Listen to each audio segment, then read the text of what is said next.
ছয়টা দোয়া এবং জিকির আছে, যেই দোয়া জিকির গুলো কোরআন হাদিসে বর্ণিত সকল দোয়া জিকিরের খোলাসা, সারমর্ম এবং নির্যাস।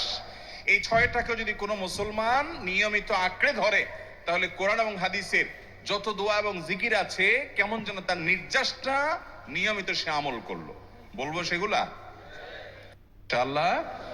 আবার বলছি, পুরো কোরআন হাদিসের দোয়া এবং জিকিরের নির্যাস ছয়টির একটি হলো, এটি ইবনে সাইদি রাহিমাহুল্লাহর গবেষণা, তার গবেষণার আলোকে তিনি এটা পেশ করেছেন। এটি আবার কোন হাদিস থেকে নির্যাস বের করে দেওয়া হয়েছে সে নয়, এটা একজন মুফাসসিরের গবেষণা। তিনি বলেছেন কোরআন হাদিসে যত দোয়া বলা হয়েছে সবগুলার মর্ম কথা এর মধ্যে চলে আসে। তাছাড়া নবী সাল্লাল্লাহু আলাইহি সাল্লাম এবং কোরআনে এইগুলাকে বেশি বেশি করতে বলেছেন।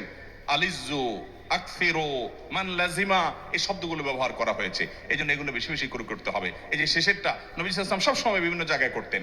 আবারও বলছি, নাম্বার 1 দুরুদ, নাম্বার 2 ইস্তিগফার, নাম্বার 3 ইয়া দাল জালালি ওয়াল ইকরাম, নাম্বার 4 লা হাওলা ওয়ালা কুওয়াতা ইল্লা বিল্লাহ, জান্নাতের ভান্ডার এটা, নাম্বার 5 লা ইলাহা ইল্লা আনতা সুবহানাকা ইন্নী কুনতু মিনাজ জালিমিন, বিপদ না আসলেও স্বাভাবিক অবস্থায় পড়বেন।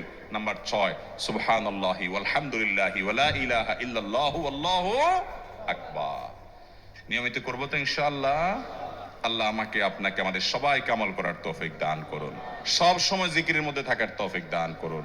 জাযাকুমুল্লাহ।